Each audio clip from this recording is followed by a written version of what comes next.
for more continued reading of The Life of Samuel Johnson by James Boswell. Let's continue. Oh my gosh, I'm going to sneeze.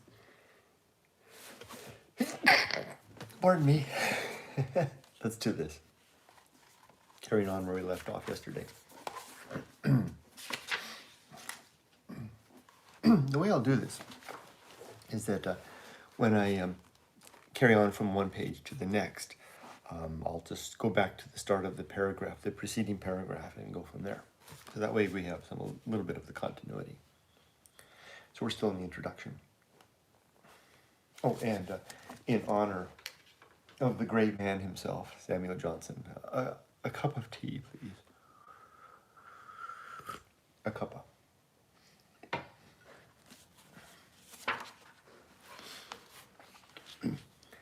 On June 8, 1778, Henry Thrall suffered his first stroke. It left him in a state of sometimes torpor, sometimes violence, restless and fanciful, to an extreme degree. He gave himself up to immoderate eating and whatever pleasure he could find in a constant flow of company and in restless visits and trips. In January 1781, the Thralls, for the London season, moved into a rented, furnished house in fashionable Grosvenor Square, where, as in the other Thrall houses, there was always a room for Johnson's use. On April 2 and 3, Thrall devoured enormous dinners. The result was an apoplexy, of which he died April 4. The will, which left Johnson a small legacy of £200, named him one of the 4 executors of the estate. Mrs. Thrall was left the contents of the house at Streatham and in Southwark, the use of the Streatham estate for life, and £30,000 if the brewery were sold, as it was within 2 months. Shortly, for the first time in her life, she felt herself to be in love. She was 40. The man was the same age, an Italian musician named Gabriele Piozzi, who had come to England in 1776, whom she had first met and ridiculed by her mimicry behind his back. In February 1778, he had given Queenie music lessons in Brighton during the summer of 1780, and after that in London, and had been a frequent guest at her parties at Streatham and at Grosvenor Square. Johnson was now, in the spring of 1781, 71 years old, unwell and increasingly irritable. With Thrall dead and Mrs. Thrall a wealthy and eligible widow, their relationship could never again be what it had been. "Do not let Mr. Piozzi nor anybody else put me quite out of your head," he wrote her in April 1782. "And do not think that anybody will love you like yours, etc. Shall we ever exchange confidence by the fireside again?" He wrote her on "Shall we ever exchange confidence by the fireside again?" He wrote her on March 10th, 1784. Should she become Johnson's companion and nurse for the remaining years of his life? His father had lived to be 75, and his mother nearly 90. Or should she take what life now offered her, marriage with Piozzi, who loved her and whom she loved?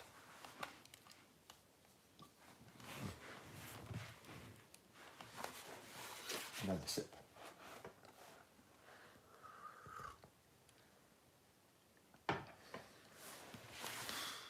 In her indecision, she thought of taking her 3 older daughters abroad. She let Streatham, which she did not have the means to keep up properly. One Sunday, October 6, 1782, Johnson dined for the last time in this home, where he had been treated so well and made so comfortable. For the last time he stood in the library, looking at Reynolds's portraits on the walls. 3 of the subjects, Goldsmith, Garrick, Thrall, were already dead. In 2 years and 2 months, he would be 2. The next day, Johnson and the Thralls went to Brighton, where he was so savage that he received almost no invitations. People almost ran away from him. Mrs. Thrall decided to remain in London for the winter, and, in the face of her daughter's antagonism and the advice of her friends, for he was a foreigner, a Catholic, and, as a musician, not quite a gentleman, to encourage Piazzi's proposal. After he had banished himself and been recalled in June 1784, Mrs. Thrall formally notified the executors of the Thrall estate that she intended to remarry, and at the same time wrote Johnson apologizing for not having been more open with him about her plans. Johnson violently disapproved of the match and did everything that he could to dissuade her. In the next to the last letter he wrote her on July 2nd, 1784, he said, "If the last act is yet to do, I who long thought of you the first of humankind, entreat that before your fate is irrevocable, I may once more see you."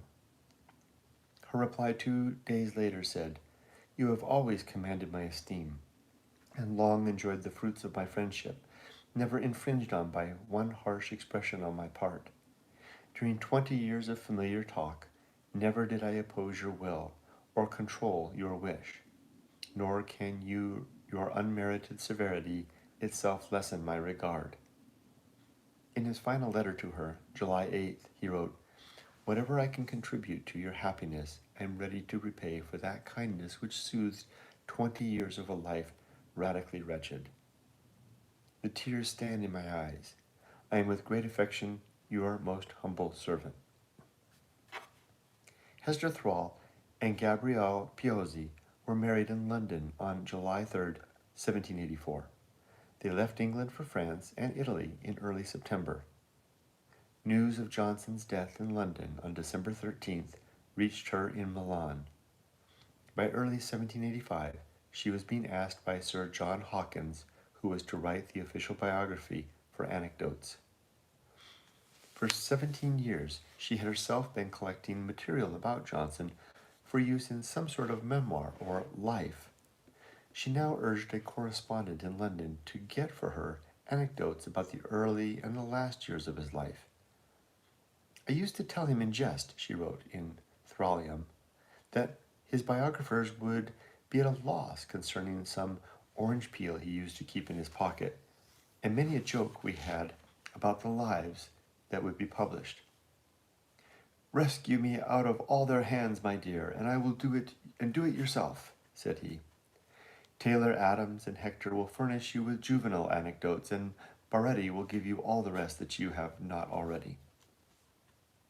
With her in Italy, Mrs. Piazzi had only her Thraliana. However, the rest of her Johnsonian material, including their letters, was in a bank vault in London, and she did not care to return so soon to England. So instead of writing the work she had originally projected, an intermingling of letters, anecdotes, and other miscellaneous material in several volumes, she determined to make one little book out of all the material she had with her in Thraliana and her recollections.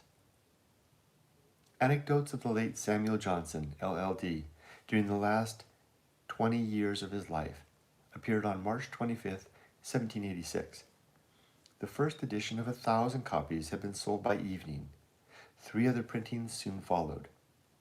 The Piozzis returned to England in March 1787, with the help of a young friend drawing on Johnson's letters to her, a few poems by him, her own letters to him, and some letters of Johnson to Hill. Boothby, she made a 2-volume work, Letters to and from the late Samuel Johnson, which was published in March 1788. Mrs. Thrall's Anecdotes remains an interesting little book. Her letters to Johnson, especially in their original unrevised form, now at last available in R.W. Chapman's great edition of Johnson's letters, illuminate Johnson's life. Her British Symphony, a 2-volume work published in 1794, had the commemorable purpose of indicating shades of meaning and connotation between synonyms and near synonyms.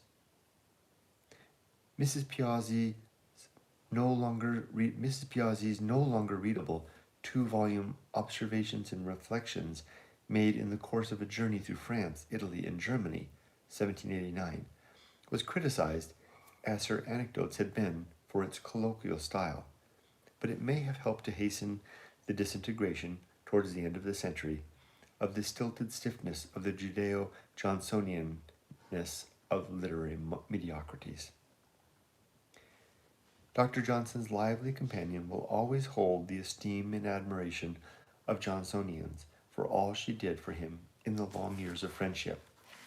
She is indubitably one of the most interesting literary ladies in the whole range of English literature. More interesting, if less significant, than many of the women who have been the authors of books far more important than any of hers.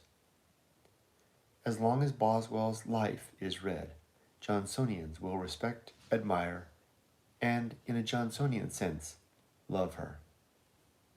So that comes to section 3 here. I don't know if it's just me, but that's a little hard to read. But this isn't Boswell writing, of course. This is the introduction by somebody else. But this is a challenging bit to read. A little hard to grasp the meaning, and the words don't flow off the tongue. It's not like reading Emerson or Hawthorne, which just spills out like magic. Section 3 here. When Johnson first met Boswell and Mrs. Thrall, he was in his middle 50s. He was the author, by then, of a considerable amount of journalistic writing, of 2 series of periodical essays, of a play, of a short novel, of a small body of poetry, and of a dictionary. During the years that he knew them, he published an edition of Shakespeare, his journal of a trip to Scotland and the Hebrides with Boswell, and the biographical and critical prefaces to an edition of the English Poets. Johnson's only play, Irene, he carried with him when he first went to London from Lichfield in 1737. To persuade some theatrical impresario to produce it was one of the reasons for his trip. He was not successful. 10 years later, when Garrick had established himself on the London stage, he produced it for his friend and former teacher for 9 performances. The play does not make Johnson a dramatist of any consequence. The total bulk of Johnson's poetry is small. The Vanity of Human Wishes, 1749, his first published work to have his name on the title page, is a great verse satire, one of the greatest in any language. There are 208 of the bi-weekly Rambler essays. They appeared from March 20th, 1750 to March 14th, 1752. They belong to a typical 18th century literary genre, the periodical essay, today remembered chiefly for Addison and Steele and their Tatler and Spectator. Johnson's rather involved style in these essays is chiefly responsible for the popular notion of how he always wrote and spoke. Johnson is reported to have said that his other works were wine and water, but his Rambler papers were pure wine.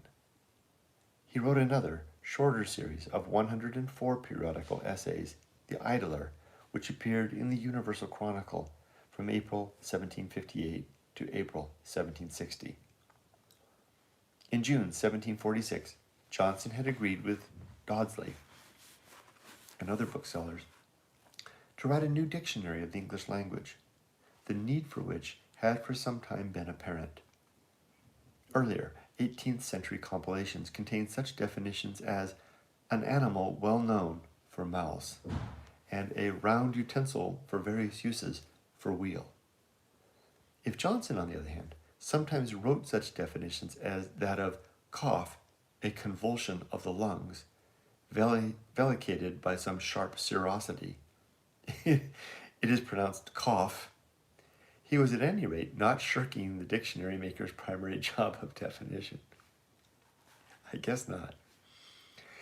Because he wished to have plenty of working room for the undertaking, he he made use of 6, I think you pronounce it, amanuenses, helpers, 5 of them Scots, and to be near his publisher's printers, he took it, this time, a house in pronounced Gough, Square, off Fleet Street.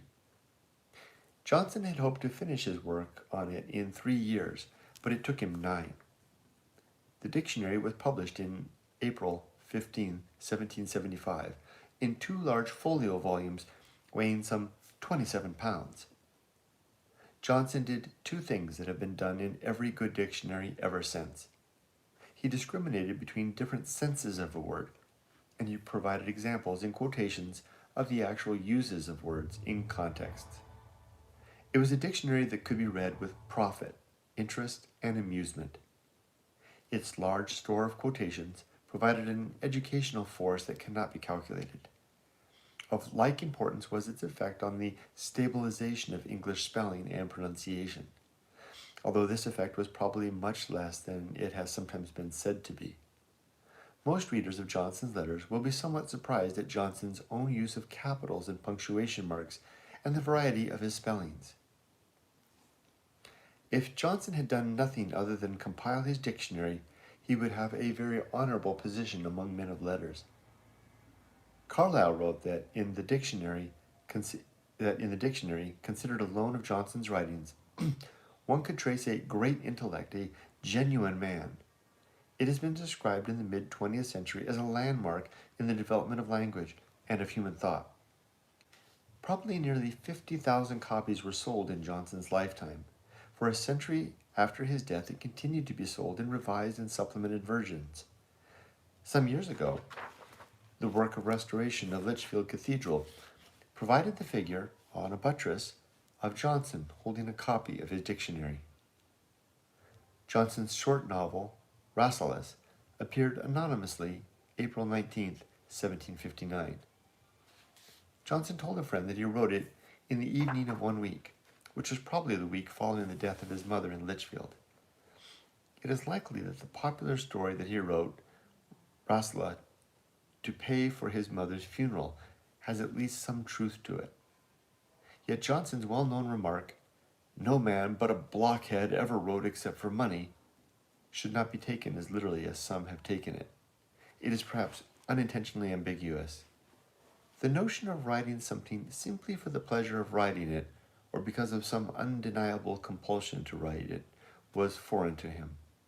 But he had no assurance that he would make money from his Irene when he wrote the play, for he was under no necessity to make money that he received for his lives of the poets.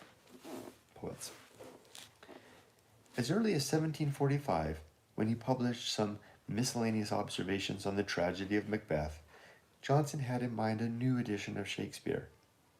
In 1756, he published proposals for such an edition, to be issued by subscription at the end of the following year. For various reasons, he was very dilatory in compiling the editions, which did not appear until the fall of 1765.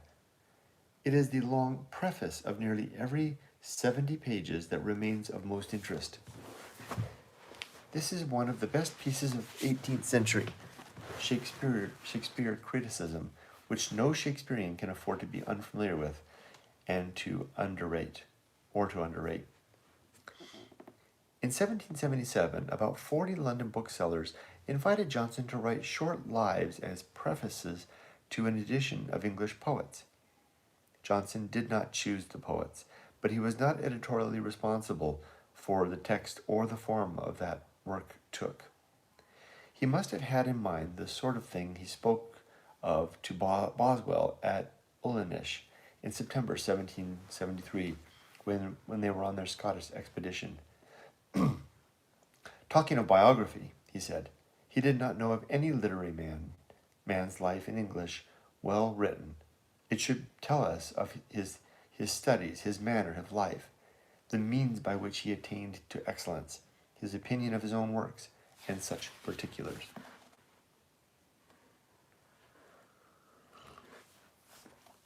Four volumes of the English poets appeared in 1779, with 22 lives, 6 more volumes in 1781, with 30 lives. The lives alone were published in 1781, and in a new edition in 1783.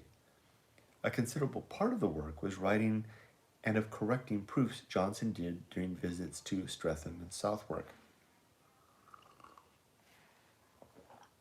Many modern readers find in the lives of the poets some of Johnson's most interesting pages. Biographers since Johnson have written many lives with many more facts, and a greater attention to the most carefully verified accuracy of the facts than Johnson assembled. To adjust the minute events of literary history is tedious and troublesome, Johnson wrote. It requires, indeed, no great force of understanding, but often depends upon inquiries which there is no opportunity of making, or is to be fetched from books and pamphlets not always at hand.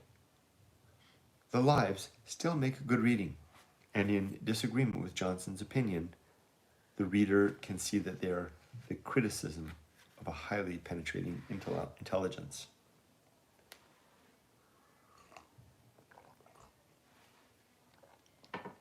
Any reader of Boswell's life naturally becomes curious as to what Johnson looked like, and the chances are that, especially perhaps because of Macaulay, what he imagines is more or less a caricature of the Johnson that Boswell and Mrs. Thrall knew. To offset this legendarily improperly imagined Johnson, there are, for one thing, a number of representations of him.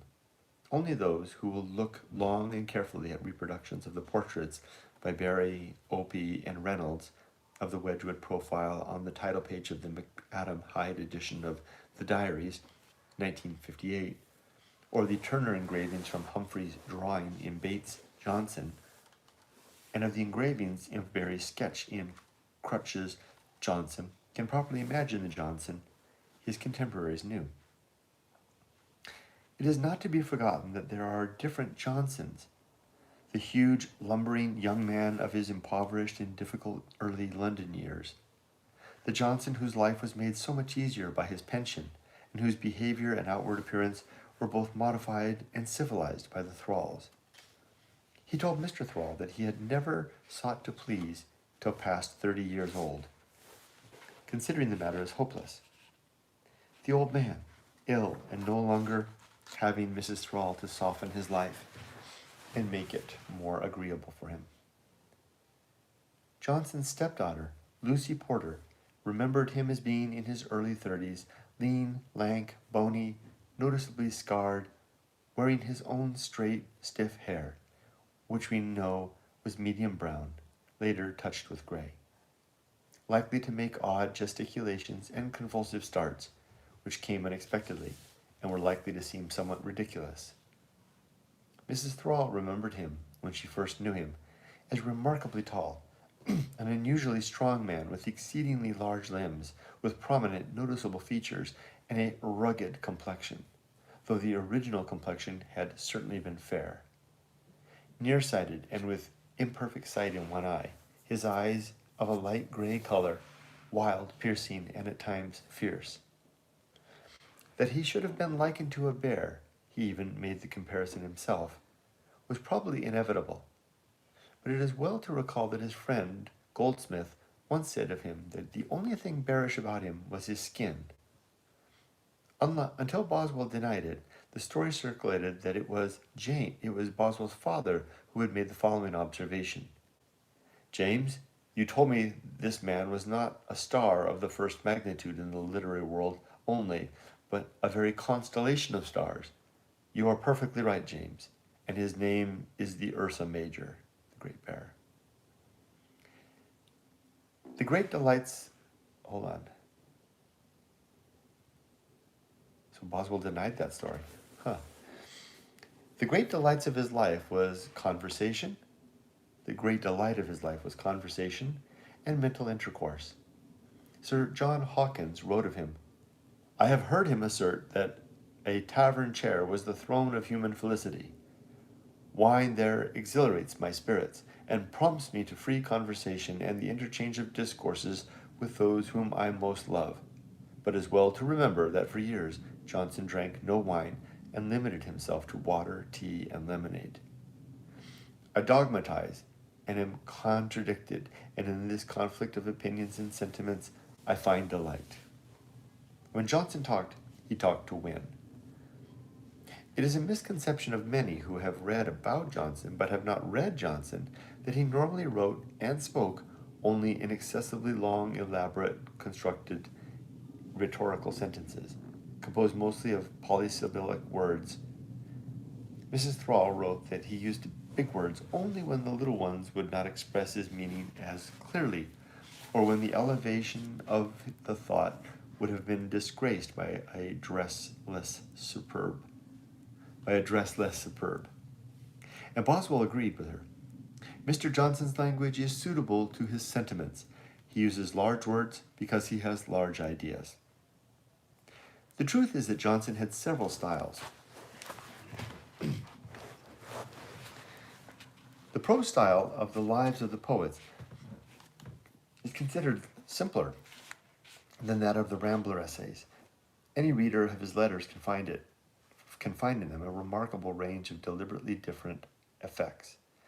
This is also true of his conversation, and the publication of Thralinia and the Boswell papers has made very plain. In his conversational interchanges, he seemed to have enunciated words deliberately and in a rather loud voice. He was not, as some have incorrectly imagined, the sort of talker who is always over ready to get in the first word and to allow others little chance of expressing themselves. Tom Tylers describes me the best. He once said to me, "Sir, you are like a ghost. You never speak till you are spoken to." Professor Pottle, in the understanding passage about Boswell already quoted, speaks of how, in reading Boswell's journal, we are likely to find ourselves in something that Boswell tells us about himself with a frankness that rather astonishes and perhaps somewhat frightens us. Something of the same sort is true of Johnson, but in a rather different way. Who can read Johnson's conversations, his letters, or his works without treasuring them for their skillful wording, their enormous common sense, and their satirical penetration, their wit, their intelligence, and without relishing many of them as amazingly pertinent to one's own behavior, personality, and experience? As an example, here comes an example.